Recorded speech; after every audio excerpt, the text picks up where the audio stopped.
Hoream. Apa itu hoream, Mbah? Hoream. Kudu hoream, bener aslinya hoream. Asli hoream.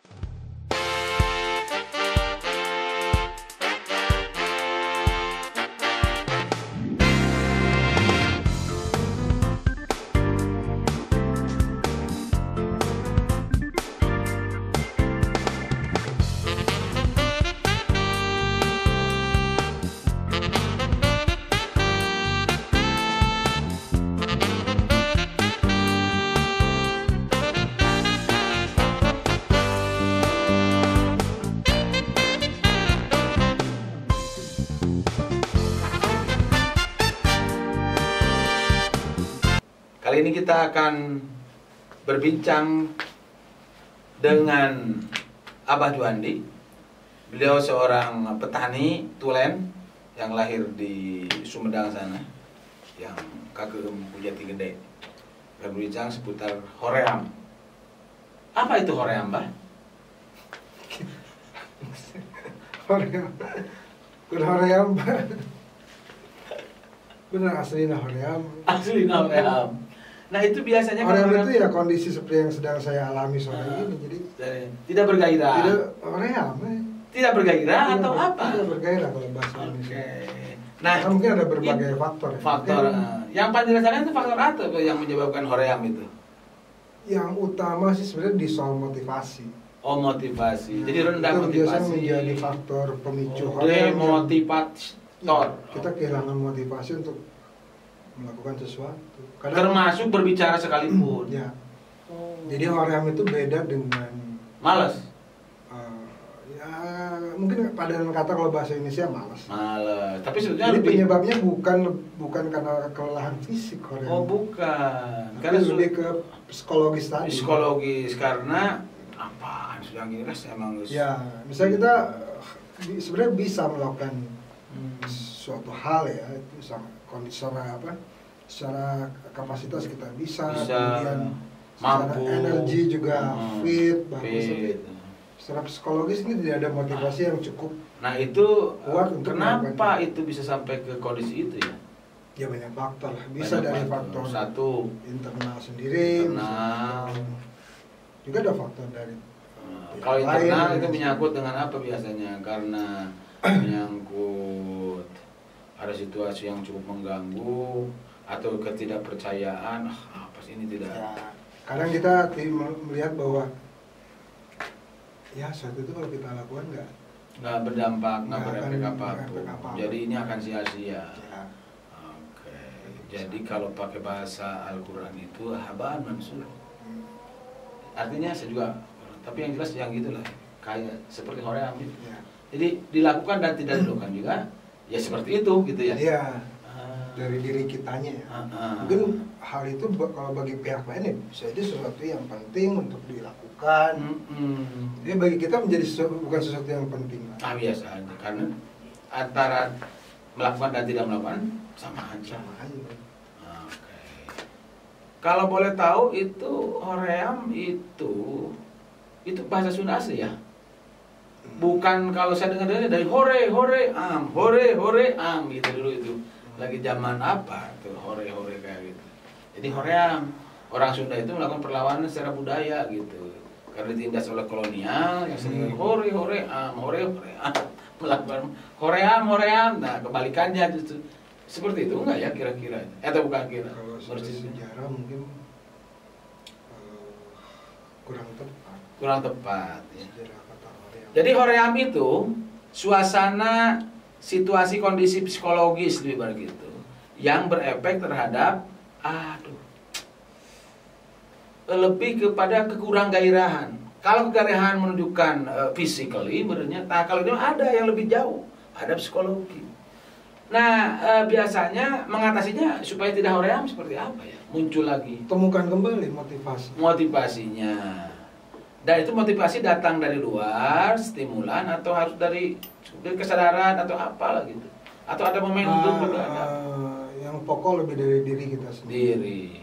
Oh berarti mungkin dari cara pandang kita terhadap sebuah mungkin dari soal Contoh sekarang, kemampuan hoream nggak kalau kita membicarakan terkait dengan pilpres? Itu juga hoream. Kalau kita membicarakan sekarang, udah kan pilpres terlalu ini, udahlah membicarakan kita terkait dengan anak kita, hoream juga. Ya. Beda ya? Beda. Nah, jadi tergantung juga isunya. Oh, gitu. Nah, hoream itu kan bukan hanya kita hoream ngomong sebenarnya, tapi hoream mungkin hoream untuk membicarakan. Jadi harus tahu juga apa isunya nih yang mau ini. Jadi bisa hoream kalau ngomongin itu mah gitu. Tapi kalau yang ngemira, oke. Jadi begitu ya. Kalau istilah Indonesia lebih ini berhubungan dengan mood. Mood, oke. Mood itu ya. Mood. Itu nah, mood yang hoream juga ini. Lagi kurang mood nih. Mungkin satu hal yang ya negatif juga sih sebenarnya. Kalau orang kan seorang yang tapi persoalan ini ya, seorang profesional itu dia biasanya harus bisa mengatasi persoalan hoream ini karena tuntutan profesional. Ya, karena kan nggak bisa orang mudi ya. Orang mudi itu kan cocoknya mungkin tidak bekerja di sektor yang dia banyak terikat komitmen dengan pihak lain. Yang mudi kan bagaimana? Tetap harus menjaga itu, tetap harus merespon, sehingga seorang yang punya karakter horeaming, kalau dalam istilah Indonesia itu mudi ya, gimana mood? Mungkin seorang yang horeaming ini yang dia cocoknya untuk bekerja secara independen, apapun, mungkin dia bisa. Ya pedagang juga kan bisa independen kan. Tapi mungkin dia tidak punya atasan yang cukup atasan ya hierarkis kayak gitu ya. Struktur lah tidak punya komitmen yang harus di mana satu pihak. Oke. Jadi memang hoream itu juga bagian dari tanda-tanda orang yang independennya cukup tinggi. Jadi enggak juga ya? Ini lebih ke ya semua orang pasti pernah mengalami merasakan hoream. Setelah tingkat Jokowi pun saya yakin ada suasana hoream. Cuma dia tidak mungkin mengungkapkan ke publik ya. Saya lagi hoream nih. Bisa aja suatu saat Jokowi lagi hoream ketemu Luhut. Kalau misalkan gitu. Tapi kan nggak mungkin dia harus menyatakan. Anjing hoream mah. Anjing LBP kan nggak mungkin. Iya. Tapi dia tidak bisa menipu dengan respon ini ya, gestur dan macam-macam. Oh ini kurang mood nih. Ini butuh satu kemampuan yang luar biasa untuk bisa menutupi kehoreaman. Untuk rasa hoream untuk tidak bisa tampil itu butuh kemampuan. Ya, bagi pejabat publik kan tidak bisa dia menyatakan dalam urusan publik saya hoream. Ya. Nggak bisa. Tapi hoream itu bisa diwujudkan, dinyatakan kalau itu urusan privat ya, di mana keputusan kita tidak akan menyangkut banyak orang. Iya kan, jadi kalau pejabat publik sih nggak mungkin ya. Ketika misalnya anggota DPR, ketika dia ditagih, diminta komitmen oleh publik, dia pasti akan mengatakan, oke, siap, kita akan bantu. Atau istilah mereka kita akan tampung. Nah di balik kata tampung itu sebenarnya bisa jadi di strategi di belakang itu ada unsur horeamnya. Jadi kita jangan menyangka seorang public figure yang antusias menyambut merespon usulan publik, kemudian kita tidak melihat dia orang yang dia. Nah saya sih ingin mengaitkan karena saya memang lebih concern di isu anggaran. Sekarang ini pengetahuan atau minat publik warga terhadap ingin mengetahui anggaran itu bisa dikatakan karena horeamnya atau karena ini sulit lah sehingga bisa berekses terhadap hoream itu atau gimana kira-kira? Warga sih sebenarnya mereka bukan tidak minat terhadap anggaran publik itu pasti ya contohnya beginilah, itu untuk kecil kan ketika ada bantuan di tingkat masyarakat itu karena yang seharusnya tidak berhak kan ingin itu kan menunjukkan bahwa mereka nggak hoream soal menikmati anggaran. Tapi kalau untuk memperjuangkan menganalisis, menggali dan kemudian bagaimana mereka mau belajar, memahami tata cara agar anggaran publik ini mereka bisa menjadi bagian yang bisa memanfaatkan itu. Ini hoream di sini. Hoream diajarnya tapi menikmati nama. Menikmati. Nah barangkali sekarang kita harus geser bagaimana strategi agar yang tadinya hoream kalau untuk belajar itu harus semangat seperti kita menikmatinya dalam konteks belajar anggaran seperti itu, menggali, mengetahui, ingin lebih tahu. Dengan kalau di Sunda itu harus tetelepek. Ya kalau di Sunda mah kudu bodo alewo. Bodo alewo. Supaya kita tidak bodoh katotoloyo. Okay. Tapi orang untuk sampai ke tahapan bodo alewo itu perlu proses atau kebijakan yang luar biasa dari diri sendiri. Dari diri sendiri. Jadi memang anggaran pun mungkin keterkaitan. Ya kita nggak bisa memaksa semua warga untuk mereka mau belajar soal anggaran. Mereka mau mengakses anggaran itu dengan. Tapi soal bantuan pasti dari anggaran pasti mereka mau ya. Ya. Ada yang nolak nggak kira-kira ya selama ini? Ada atau jarang ya. Banyak orang kaya yang mereka merasa ini bukan hak saya. Ya, ada kesadaran itu. Ada pasti orang seperti itu, tapi mungkin jumlahnya juga tidak cukup dominan. Okay. Nah, soal tadi bagaimana mengatasi kehoreaman publik untuk terlibat aktif ya di dalam mempengaruhi tata kelola anggaran ini, memang kita tidak bisa berharap semua publik bisa terlibat. Yang namanya partisipasi kan juga bertahap ya. Semua terlibat itu bagus, tapi ya kita nggak bisa. Dalam sejarah perubahan itu kan selalu ada kelompok kecil yang namanya kelompok pelopor, Pak. Pelopor ya, bukan elit ya? Kelompok pelopor. Ya, kelompok pelopor ini yang kemudian bisa berkembang menjadi ketika perjuangan yang berhasil, berkuasa, ya dialah menjadi elit. Elit sebetulnya kan tidak ada masalah. Nah, dalam konteks melawan kehoreaman publik terhadap isu anggaran ya, yang harus dilakukan adalah mencari siapa kelompok pelopor. Di dalam sebuah konteks wilayah misalnya, dalam satu kabupaten, menemukan, menemukan kelompok pelopor yang mereka bisa menghancurkan horeamisme di dalam dirinya gitu untuk terlibat aktif dalam advokasi anggaran.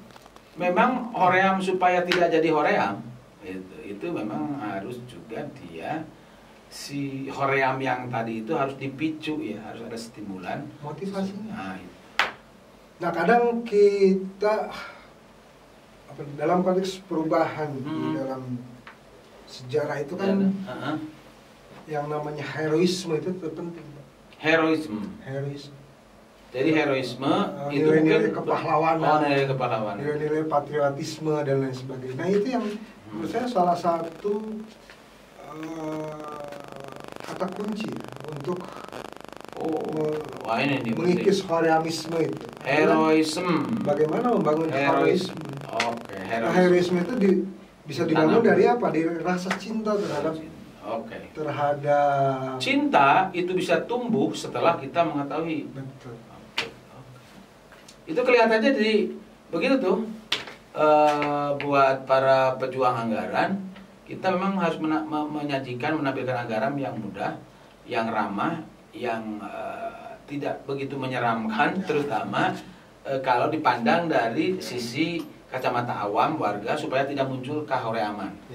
Karena kehoreaman itu bisa saja karena melihat ya objeknya sudah ada memang bintik-bintik kehoreaman, dilihat objek yang ininya cukup berat, ya akhirnya kehoreaman itu menjadi cukup kuat. Ini kadang yang menjadi persoalan ketika sekelompok ketika LSM atau siapapun lah ini melakukan pendidikan politik kepada masyarakat.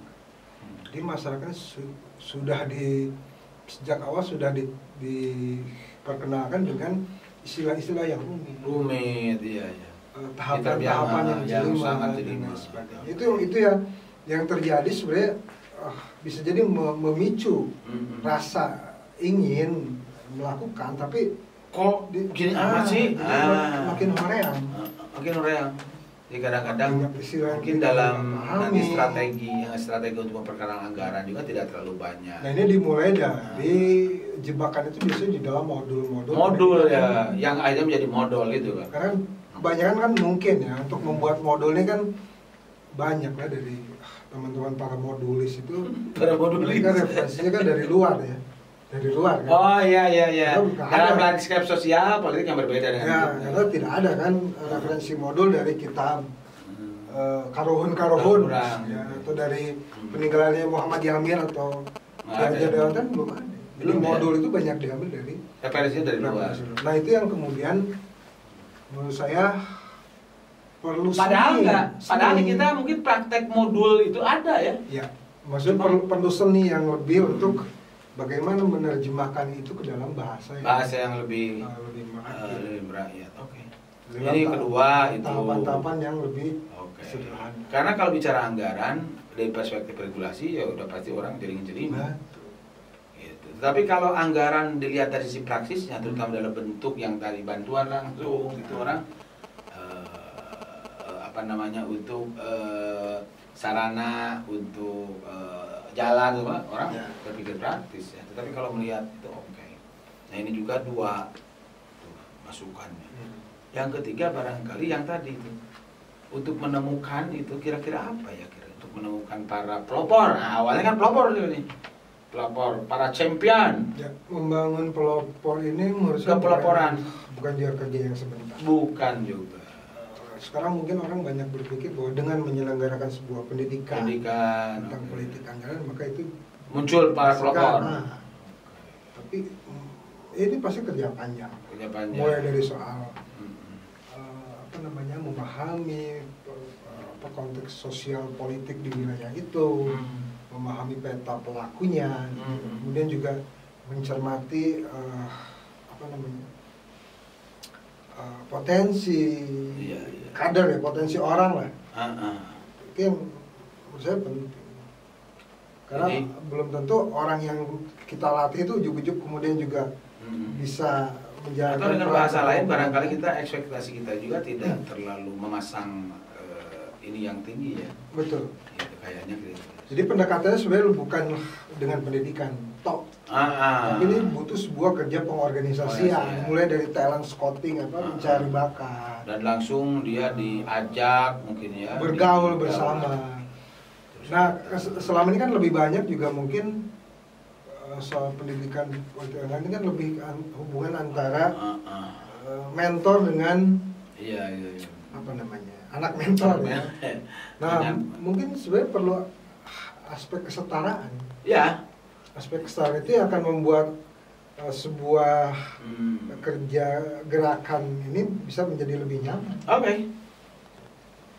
Oke, obrolan kita tidak terasa nih, Pak. Karena juga sebenarnya hoream. Iya, tadinya hoream. Ngomongin ini lebih panjang kan hoream juga. Iya, tapi akhirnya Pak Juandi juga mau jadi tidak hoream. Enggak. Tetap hoream, saya juga nggak tahu siapa. Tetap aja hoream, tetapi dia dengan tidak sadar dan penuh keceriaan menggambarkan bagaimana tahapan-tahapan orang kalau ingin mengetahui ya tadi tentang anggaran itu ya, politik anggaran. Saya hoream sebenarnya ngomong. Tadinya hoream dia, tapi dia menjelaskan siapa juga. Yang mau nonton ini saya nggak tahu juga. Hoream juga. Oke, jangan lupa itu kita ya subscribe, komen, like untuk channel ini dan sampai jumpa di kesempatan yang lain. Assalamualaikum warahmatullahi wabarakatuh. Waalaikumsalam warahmatullahi wabarakatuh. Hoream.